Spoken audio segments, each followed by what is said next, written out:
So మొన్న గరికపాటి మాట్లాడిన వ్యాఖ్యలు ఎట్లా చూస్తా ఉన్నారు అంటే మధ్యాహ్న భోజనం విషయంలో కావచ్చు, వాళ్ళకి పెట్టే గుడ్ల విషయంలో కూడా కొన్ని అంటే కొంచెం డిఫరెంట్గా మాట్లాడడం జరిగింది. దాన్ని ఎట్లా స్పందిస్తారు? వ్యంగ్యంగా వక్రీకరించి మాట్లాడడం తప్పే. దాన్ని ఏమలో సమర్థిస్తలేం. నేను అడుగుతున్నా ఇవాళ పిల్లల్ని అన్నదేవుడు, పిల్లల బాధ్యత ఉంది. అన్ని ప్రభుత్వాలే చేస్తుంటే ఇక మనం ఎందుకు సంకనాకనిక? 2014 తర్వాత తెలంగాణ ప్రభుత్వం వచ్చిన తర్వాత అన్నీ నేనే ఇస్తా, ఓన్లీ పిల్లలు కానీ నాకు ఇవ్వు, ఓ ఫ్యాక్టరీ పెట్టమని చెప్తుండ్రు. ఇదా నువ్వు నేర్పే సంస్కారం? పిల్లల బాధ్యత తండ్రిది, ప్రభుత్వాన్ని బాధ్యత విద్యా వైద్యం ఇవ్వాల్సింది. ఇలా విద్యా వైద్యం ఇవ్వకుండా ఇలా నువ్వు అన్ని బాధ్యతలు మీదేసుకొని రోజుకో సంఘటన జరుగుతుంది. ఇలా ఎంతమంది పిల్లలు చచ్చిపోయారు, ఇలా ఏ రకమైన స్టూడెంట్స్ తయారవుతుండ్రో ఒక్కసారన్నా మీరు దాని మీద సమీక్ష చేసిండ్రా? చేయలేదు కదా. రోజుకొక సంఘటన చూస్తున్నాయి. ఇలా రోజుకొక సంఘటన, ఫుడ్ పాయిజన్ అయింది, పిల్లల అస్వస్థత అని చూస్తున్నా, దాదాపు రోజుకో మరణాన్ని చూస్తున్నాం. ఇలా ఎందుకు గవర్నమెంట్ మీద అంత భారం? ఉన్న స్కూళ్ళని స్ట్రెంథెన్ చేయరాదా? ఇలా జాతీయ విద్యా విధానాలు, గతంలో జాతీయ విద్యా విధానాలు ఏం చెప్తున్నాయి? ప్రతి కిలోమీటర్కి ఒక స్కూలు, 3 కిలోమీటర్లకు ఒక మాధ్యమిక స్కూలు, 5 కిలోమీటర్లకు ఒక ఉన్నత పాఠశాల కావాలని చెప్పినాయి కదా. మరి ఆ పాఠశాలలు ఎందుకు మూతపడుతున్నాయి? ఇలా ప్రైవేటీకరణ దిశగా ఎందుకు పోతున్నాం? ఇలా ప్రైవేటు బడులకు గవర్నమెంట్ బడులు పక్కనే పర్మిషన్లు ఎందుకు ఇస్తున్నాం? ఎందుకు ఇస్తున్నామంటే నక్క నారాయణకన్నా నామం పెట్టినట్టు ఈ రాజకీయ నాయకులు ఎవడైతే ఉన్నాడో వీళ్ళ దేహం మారుతుందే తప్ప చొక్కా మారది, వైట్ కాలర్ మారది.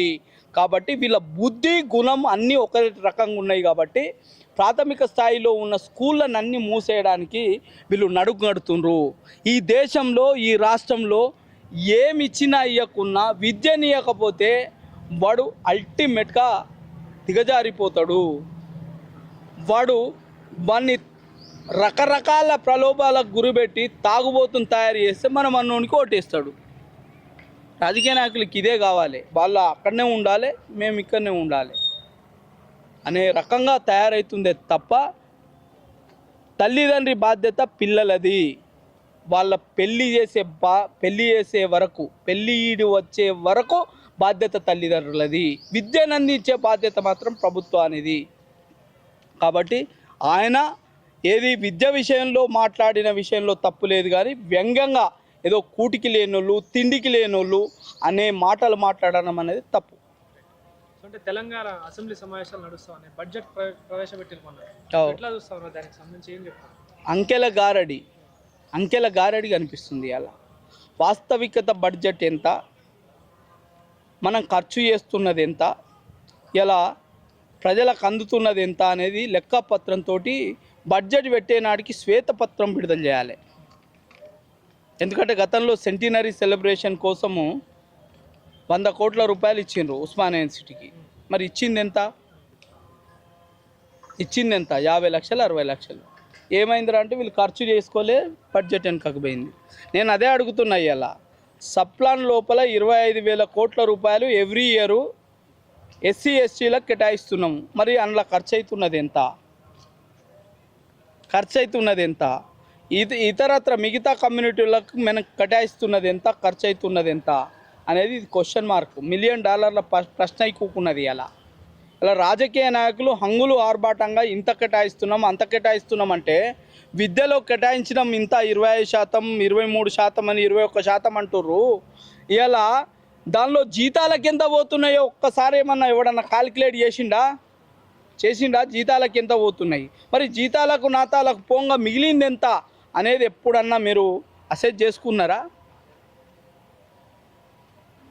ప్రైవేటు పాఠశాలలు, ప్రైవేటు విద్య అధునాతనమైన హంగులతోటి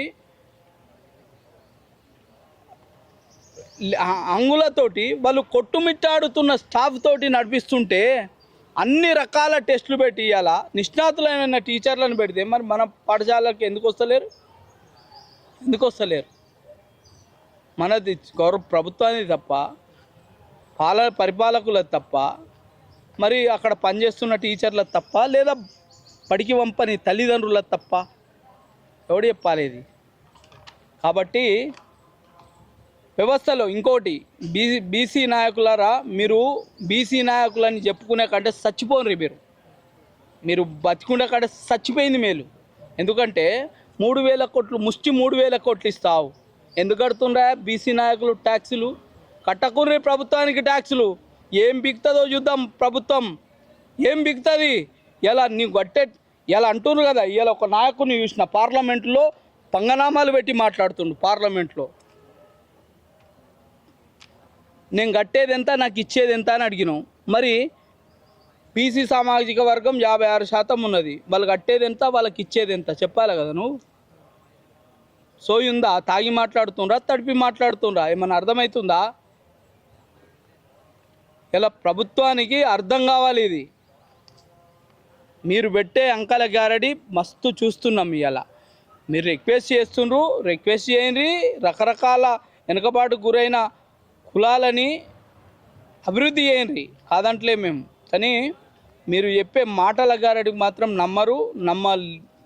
నమ్మటానికైతే లేరు. బీసీ నాయకులు కూడా మీరంతా ఒళ్ళు దగ్గర పెట్టుకొని ఉండ్రు. ఇలా మీరు చేసే రాజకీయాలన్నీ మీ రాజకీయ ప్రయోజనాల కోసమే తప్ప మీకోసం కాదు. ఇలా ప్రజల కోసం అయితే కాదు. అది గుర్తుపెట్టుకోవాలి. 42% రిజర్వేషన్లని మేనిఫెస్టోలో పెట్టడమే తప్పని ఎలక్షన్ల కంటే ముందు మొత్తుకున్నా. మోసపోయినరు కదా. ప్రభుత్వం మోసం చేసింది, మీరు మోసపోయినరు. దానికి మీరు జబ్బలు కొడుతుండ్రు. ఎవరైతే బీసీ నాయకులు ఉండరో సంకలు కొడుతుండ్రు మీరు. ఇలా తప్పితే మీ మీ మీ మీ మీ మీ మీ రాజకీయ భవిష్యత్తు కోసమే మీరు ఈ రాజకీయం చేస్తుండ్రు తప్ప, బీసీలను ఎత్తుకొని బీసీలని ముద్దాడుతుండ్రు తప్ప, మీరు బీసీలకు కొరగబెట్టింది ఇవాళ ఏమీ లేదు. మీరు వృధా ప్రయాస. మీరు అందుకే అనుకుంటున్నారు లిటరల్గా బీసీలకు నాయకత్వం చేసే కంటే చచ్చిపోను మీరు. బాగుంటుంది. ఇలా కొత్త సమాజం వస్తుంది, కొత్త నిర్మాణం జరుగుతుంది. ప్రశ్నించేటోడు ఉడతాడు. మీరు ఉండడం వల్ల ప్రశ్నించేటోడు కూడా వస్తలేడు. ఇలా మిమ్మల్ని చూసి సిగ్గు అవుతుంది. ఇలా కాబట్టి గత బడ్జెట్ ఎట్లుందో ఈ బడ్జెట్ కూడా అట్లనే ఉంది. కొత్త పుంతలు, కొత్త వింతలు ఏం లేవు ఇలా. కాబట్టి ఇంకోటి, ఇచ్చిన బడ్జెట్లో ఖర్చు అయ్యేది ఎంత? ఇప్పుడు మీ మీడియా ఉంది కదా, ఇదంతా పోయిన సంవత్సరం అలొకేషన్ చేసింది ఎంత, ఖర్చు అయింది ఎంత, ఈ సంవత్సరం ఇలా బడ్జెట్లో అనౌన్స్ చేసింది ఎంత, ఖర్చు అయ్యేది ఎంత అనేదాన్ని ఇలా ఇదే వేదికగా మళ్ళొచ్చే బడ్జెట్ వరకు మనం డిస్కస్ చేద్దాం. ఇలా ప్రభుత్వాలు ఎట్లున్నాయో మనకు తేలిపోతుంది. వాస్తవ బడ్జెట్ 2,16,000 కోట్లే, 2,16,000 కోట్లే. కానీ వీళ్ళు పెట్టే బడ్జెట్ 3,35,000 కోట్లు పెట్టిండ్రు. కాంగ్రెస్ పార్టీకి సీనియర్ నేత జీవన్ రెడ్డి రాజీనామా చేసిండు. రాజీనామా సందర్భంగా 2-3 మాటలు మాట్లాడారు. ఒకటి, కాంగ్రెస్ పార్టీని అవమానించింది, మంత్రి పదవి కూడా ఇవ్వలేదు, అలాగే కార్యకర్తల కోసం ఇక పోరాడతా, రేవంత్ రెడ్డి అందరినీ దొక్కుతుండు, ఇకపై రేవంత్ రెడ్డిపై నా పోరాటం ఉంటుంది అని కూడా అంటున్నారు. ఎట్లా చూస్తారు ఆయన రాజకీయ ప్రస్థానాన్ని, అలాగే రాజీనామా చేసిన సందర్భాన్ని? నేనేమంటున్నా, ఏ రాజకీయ పార్టీ అయినా ప్రజల పక్షాన పోరాడుతుంది. పాలకపక్షం పరిపాలనలో ఉంటుంది, ప్రతిపక్షం ఇలా ప్రజల తరపు నుంచి పోరాటం చేయాలి. అట్లాంటి సందర్భాలు కనిపించినప్పుడు పాలకపక్షంలో జరిగిన తప్పులు పాలకపక్షంలో ఉన్న నాయకుడే ఎత్తి చూపిస్తుండంటే ఇలా గవర్నమెంటు బుద్ధి తెచ్చుకోవాలి. ఇలా మీకు ప్రజలు మెజార్టీ, ప్రభుత్వాన్ని నిలిపే మెజార్టీ ఇచ్చిండ్రు. ఏం పనాయా నీకు పక్క పార్టీలోని తీసుకొచ్చుకోవడానికి? వాడే వీడు, వీడే వాడు. ఈ పార్టీ వస్తే ఇళ్ళకి పోతాడు, ఆ పార్టీ వస్తే వాళ్ళకి వస్తాడు. ఇంకేముంది తేడా? మీరే చెప్పిండ్రు కదా. మీరే అటు మాజీ ముఖ్యమంత్రి చెప్పిండు, ఇటు తాజా ముఖ్యమంత్రి చెప్తుండు. రాళ్లతోటి గొడి చంపాలన్నారు పార్టీ మారితే. మరి ఏ రాళ్లతోటి గొడి చంపారు? ఏ రాళ్లతోటి? ఉన్న నేతలంతా టీఆర్ఎస్ పార్టీ మీద కండవ మీద గెలిచిన వాళ్ళంతా నీ పార్టీలకు వచ్చిండ్రు. నీ పార్టీల నుంచి ఆ పార్టీలకు వాళ్ళ ప్రభుత్వంలో ఉన్నప్పుడు తీసుకుండ్రు. వాళ్ళకు సిగ్గు లేదు, లజ్జ లేదు, మానం లేదు. మరి నీకేమైంది? నీకు లేదా? నీకు కూడా అది లేదా? నువ్వు కూడా రాజకీయ నాయకుడు అని నిరూపించుకుంటున్నావా? సరిపోదా పరిపాలన చేయడానికి? ప్రభుత్వాన్ని కూలగొట్టే దమ్ము ప్రతిపక్షాలకు లేవని తేలిపోయింది. ఇంకేం పని ఆ సంకర జాతి వాళ్ళని ఇవాళ నువ్వు పెట్టుకోవడానికి? ఏం పని అని అడుగుతున్నా నేను. ఈ రాజకీయ చరిత్రలో అన్ని మార్పులు వస్తున్నాయి, కానీ ఒక్క మార్పు రావట్లేదు. ఉద్యోగం కొట్టాలంటే వానికి ఏజ్ లిమిట్ ఉంటుంది, ఉద్యోగం కొట్టాలంటే వానికి విద్యా అర్హత ఉంటుంది. మరి ఈ రాజకీయ నాయకులకి, ఈ అవకాశం తప్పిన వాళ్ళకి, ఈ అవగుణంలో పడ్డోళ్ళకి ఎందుకు రిటైర్మెంట్ ఉండదు? ఎందుకు? మంచి రాజకీయాలు కావాలంటే, మంచి పరిపాలన కావాలంటే ఇలా ఉద్యోగులకు ఉన్నట్టు వాళ్ళకు ఏజ్ లిమిట్ ఉండాలి, వాళ్ళకు విద్యా అర్హత ఉండాలి. లేకపోతే ఈ అవకాశం తప్పిన వాళ్ళు, ఈ అవగుణంలో పడ్డోళ్ళు రాజకీయంలోకి ఇట్లనే ఉంటుంది కదా.